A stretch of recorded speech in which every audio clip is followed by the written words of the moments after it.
நான் பெயர் சொல்லி வணங்கி வாழ்த்த வேண்டிய பல பெரியோர்கள் இந்த அவையிலே இருக்கிறார்கள்.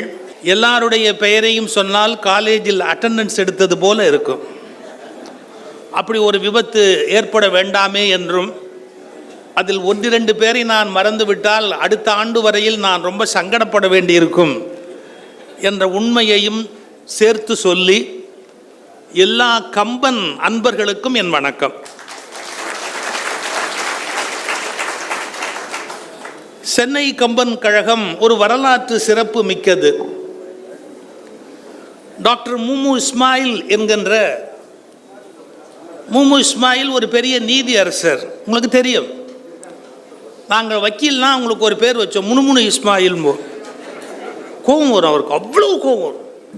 ஒரு செகண்ட் வேஸ்ட் பண்ணால் கோவம் வரும்.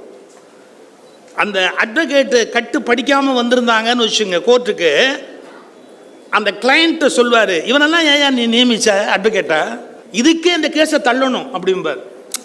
ஒரு தரமற்ற ஒரு அட்வொகேட்டை நியமிச்சா அதுக்கே அந்த கேஸை தள்ளிடணும் அப்படிம்பார். கோவப்படுவாரே ஒழிய பலாப்பழம் மாதிரி, உள்ளுக்குள்ள அவ்வளவு அன்பானவர் முமு இஸ்மாயில் அவர்கள். அவர்கள் இந்த கழகத்தை தொடங்க வேண்டிய அவசியம் என்ன அப்படிங்கிறதையும் நீங்கள் கொஞ்சம் வரலாறு தெரிஞ்சுக்கணும். சுதந்திரா கட்சி அப்படின்னு ஒன்று இருந்ததா? இருந்தது. எங்கேயாவது 500 அறிவாளிகள் ஒன்னா சேர்ந்து ஒரு கட்சி நடத்த முடியுமா? சுதந்திரா கட்சியில் என்ன சிக்கல்னு கேட்டா, 500 பேர் அறிவாளி. மூதறிஞர் ராஜாஜி தலைவர். எப்படி கட்சி நடத்துறது? ஒரு வழியா ஓஞ்சு போச்சு. இந்த சுதந்திரா கட்சி ஓய்ந்து போன போது எங்க ஐயா சா கணேசன் அவர்லாம் ரொம்ப ஆக்டிவா செயல்பட்டு கொண்டிருந்தவர்கள். என்ன செய்யறது அப்படின்னு அவங்களுக்கு மனசுக்குள்ள ஒரு வருத்தம். அந்த காலகட்டத்தில் கம்பன் இந்த ராமாயணமும் விமர்சனத்துக்கு உள்ளாகுது. வரலாற்றை நம்ம கொஞ்சம் தெளிவாக புரிஞ்சுக்கணும். ஒரு காலகட்டத்தில் ஒரு இயக்கம் கம்பனை கொஞ்சம் விமர்சிக்கிறார்கள். சா கணேசனுக்கு மூக்குக்கு மேலே கோபம் வருது. மூக்கே சின்னது, ஆனால் அதுக்கு மேலே கோபம் வருது. பட்சிராஜ் ஐயங்கார் அவருடைய ஃப்ரெண்டு பட்சிராஜ் ஐயங்கார், பட்சி, என் கம்பனை ஒருவன் பழிப்பதோ அதை நான் சகிப்பதோ, என் கம்பனை ஒருவன் பழிப்பதோ அதை நான் சகிப்பதோ, ஏதேனும் ஒரு தீர்வு கண்டாக வேண்டும் அப்படின்னு சா கணேசன் அவர்கள் கொதிக்கிறார்.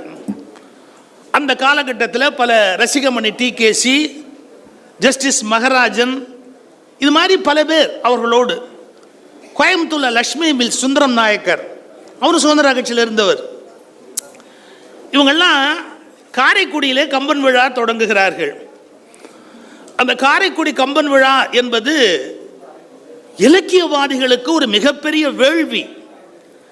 எப்படி இசைக்கலைஞர்களுக்கு தியாகராஜர் சன்னதியில் பாடுவது என்பது புண்ணியமோ, அப்படி மேடை பேச்சாளர்களுக்கு காரைக்குடி கம்பன் விழாவில் பேசினால்தான் சாப விமோசனம் என்கிற அளவுக்கு ஒரு மிகப்பெரிய வெற்றி காரைக்குடி கம்பன் கழகத்துக்கு ஏற்பட்டது.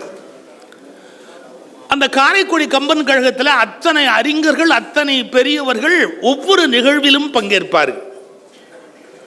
சார், ட்ரெயின் லேட்டா போகுதுன்னு கலைஞர் பயந்தார் சார். ஏன்னா சாவனா கானாவுடைய இயல்பு எப்படின்னு கேட்டீங்கன்னு கேட்டா, யாராவது 6ன்னா 6 இங்க வரலன்னா அவர் பாட்டுக்கு கம்பன் புகழ் வாழ்க ஆரம்பிச்சுடுவாரு. யாரு வரலனாலும் அதுக்கப்புறம் கவலைப்பட மாட்டாரு. இதை விட சிக்கல், அப்புறம் மேடை ஏத்த மாட்டாரு. நீங்க நம்புவீங்களா? டாக்டர் கலைஞர் என்ன சொன்னார் தெரியுமா? லேட்டா போனா அவர் மேடைக்கு விட மாட்டாரியா. அதனால முதல் ஸ்டேஷன்லயே வெந்நீர் கொண்டு வர சொல்லி ட்ரெயினில் குளிச்சுட்டு ஸ்டேஷனில் இறங்கின உடனே தொண்டர்கள் மாலை போடும் போது ஒரு தள்ளிட்டு அப்படியே காரில் ஏறி காரைக்குடி விழாக்கு போனா நம்பாளு கம்பன் வாழ்க. கலைஞர் யாரையும் கூப்பிடல, வரவேற்புறையெல்லாம் சொல்லலை, நேராக கிடுகிடுன்னு போய் உட்காந்துக்கிட்டார். என்ன சொன்னார் தெரியுமா? அப்புறம் அவர் ஏற மாட்டான்னா, ஏற விடாதுன்னா. அப்படி சா கணேசனுடைய தமிழுக்கும் கண்டிப்புக்கும் தமிழ் உலகம் மரியாதை கொடுத்தது. அவ்வளவு. அதுலேயும் கலைஞருடைய குறும்பு ஒரு பெரிய குறும்பு. நான் ஏதோ லேட்டா வந்துட்டேன்னு நினைக்காதீங்க, ரயில் தான் லேட்டா வந்தது. மாநில அரசு சரியாக இருக்கிறது, மத்திய அரசு தான் தவறு செய்து கொண்டிருக்கிறது. அவர் வைக்க வேண்டிய இக்கு வைக்காம போவாரா? இதெல்லாம் நடந்த நிகழ்வு, காரைக்குடி கம்பன் விழாவில் நடந்த நிகழ்வுகள். எங்களுக்கெல்லாம் அது அது அது போய் அந்த விழாவில் பார்த்தால் பெருமை. அப்போ திருச்சி ஆல் இண்டியா ரேடியோலேருந்து அந்த பட்டிமண்டபத்தை அப்படியே நேரடியாக எடிட் பண்ணி போடுவார்கள் காலை நேரத்தில். கேட்பதற்கு அவ்வளவு மகிழ்ச்சியாக இருக்கும். எத்தனை அறிஞர்கள், எவ்வளவு புலவர்கள், எவ்வளவு பெருமக்கள். இப்படி பல சான்றோர்களால் வளர்க்கப்பட்டது காரைக்குடி கம்பன் கழகம். ஐயா சாவண்ணாகானாவுடைய அறிவும் நுட்பமும், சிற்பத்தை பற்றிய அறிவு உண்டு, ஜோதிடத்தை பற்றிய அறிவு உண்டு, சமையல் பற்றிய அறிவு ஞானம் பூரணமாக உண்டு. எதை பற்றியும், கட்டடக்கலையா, ஓவியக்கலையா, சிற்பக்கலையா, எதை பற்றியும் நீங்கள் அவரிடத்தில் கேட்கலாம். எல்லாவற்றிலும் கல்வி உண்டு. நாங்கள் போயிருந்த போது காரைக்குடி விழாவுக்கு ஜி.கே. சுந்தரம் ஆவுடையார் கோயில் போகணும் அப்படின்னார். ஆவுடையார் கோயில் போய் பார்க்கணும் அப்படின்னார். ஆவுடையார் கோயிலுக்கு போகும்போது அந்த ஆவுடையார் கோயில் அந்த மண்டபத்திலேருந்து இப்படி கீழே இறங்கியிருக்கும். அதுக்கு கொடுங்கைன்னு பேர். நீங்கள் சிற்ப வேலையில் அது மாதிரி ஒரு வேலைப்பாடு எங்கேயுமே பார்க்க முடியாது. எப்படி தெரியுங்களா? இப்படி ஒரு ஷீட் இருந்தால் எப்படி இருக்கும், அது மாதிரி கருங்கல்ல செதுக்கி இருப்பான். கருங்கல் பாருங்க, இங்கேருந்து ஒரு வளைவு ஆரம்பித்து இங்கே செதுக்குதுன்னா எவ்வளோ பெரிய கல் இருக்கணும் அது. ஏன்னா இங்கேருந்து ஒரே கல் அது. அப்போ இவ்வளவு செதுக்கி எடுத்தாதான் இந்த ஷீட்டு கொண்டு வர முடியும். அந்த ஷீட்டு நிஜமாவே கல்லு தானான்னு ஒரு இங்கிலீஷ் கலெக்டர் சுட்டு பார்த்துருக்கான். அவனுக்கு டவுட் வந்துருச்சு, இது கல்லு தானா அப்படின்னு சுட்டு பார்த்துருக்கிறான். இதெல்லாம் எங்களுக்கு சுட்டி காட்டியவர் தான் சாவண்ணா கணேசன். அதனால அந்த பகுதியில் சிற்ப வேலை எங்க நடந்தாலும், எங்க சிற்ப வேலை நடந்தாலும் சிற்பிகளுக்கு ஒப்பந்தம் போடுவாங்க. அந்த ஆவுடையார் கோயில் மாதிரி கட்டி கொடுக்கணும் அப்படின்னு. எல்லாரும் என்ன எழுதுவாங்க தெரியுமா? ஆவுடையார் கோயில் கொடுங்கை நீங்களாக. அந்த கொடுங்கை எங்களால் வரைய முடியாது, செய்ய முடியாது, அது நீங்களாக மற்றவற்றை செய்து தருகிறோம். இதெல்லாம் எங்களுக்கு யார் அப்ப பாடம் நடத்தினா? ஐயா. இலக்கணத்தில் அத்துப்படி, நாட்டிய கலையில் அத்துப்படி. உண்மையா சொல்ல போனா சாவண்ணாகானா சா கணேசன் அவர்களே ஒரு கம்பன் கழகம், ஒரு பல்கலைக்கழகம் மாதிரி அவரே ஒரு கம்பன் கழகம். அப்படிப்பட்ட ஒரு மா முனிவர் அவர். அவருடைய அடி ஒற்றி பல பெரியோர்கள் அந்த காரைக்குடியிலே அந்த கம்பனை வளர்த்தார்கள். பிறகு ஒவ்வொரு ஊருக்கும் ஊர் அது அப்படியே விரியுது பல்வேறு இடங்களுக்கு. நம்முடைய டாக்டர் ஆசா ஞானசம்பந்தம் ஐயா அவர்கள் நம்முடைய மு. இஸ்மாயில் அவர்களை நெருங்கிய நட்பு உடையவர்கள். யாரும் அப்படி கூப்பிட முடியாது, சாஹிபு அப்படின்னு தான் கூப்பிடுவார். இஸ்மாயில் அவர் பார்த்தா பேசுகிற போது அப்படி தான் பேசுவார். அந்த அளவுக்கு நெருக்கம் உண்டு டாக்டர் இஸ்மாயில் அவர்களுக்கும் ஆசாஞ ஐயா அவர்களுக்கும்.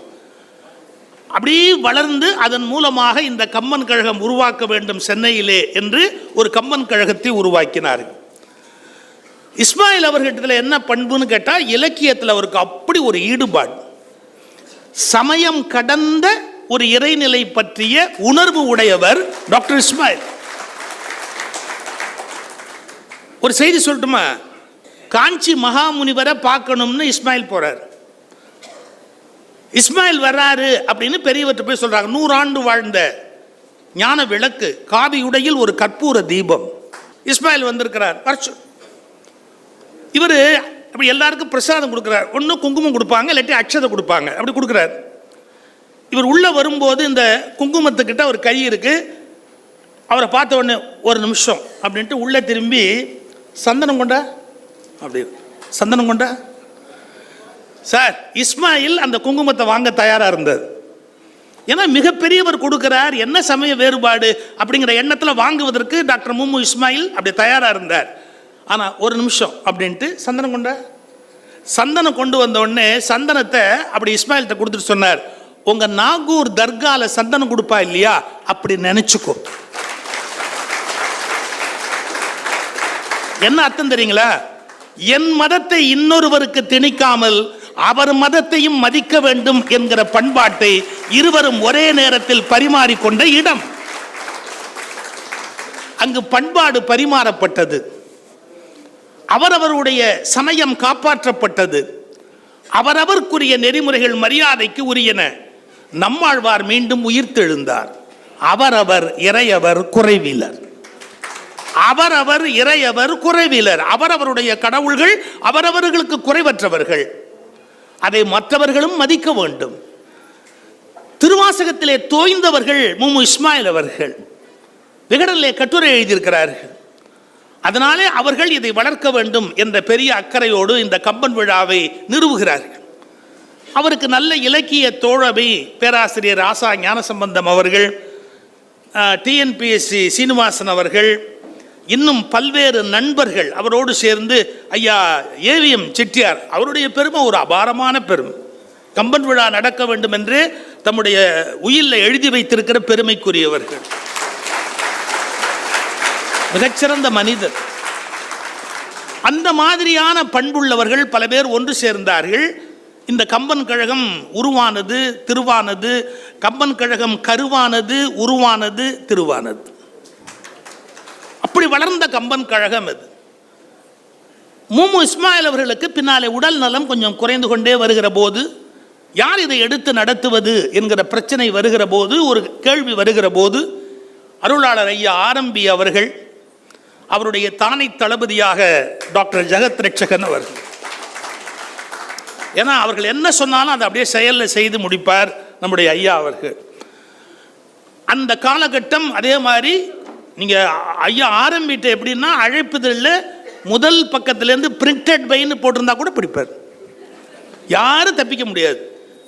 யார் கலந்துக்க போகிறா அப்படிங்கிறத பற்றி சாரதா நம்பியார் அக்காவுக்கு தான் தெரியும். ஒவ்வொரு தடவை எத்தனை அழைப்பு மாற்றணும் அப்படின்னு அப்படியே நின்று ஒவ்வொன்றையும் கவனிப்பார். அப்படி வளர்க்கப்பட்ட, போற்றி வளர்க்கப்பட்ட ஒரு மிகப்பெரிய ஆலமரம் நம்முடைய சென்னை கம்பன் கழகம்.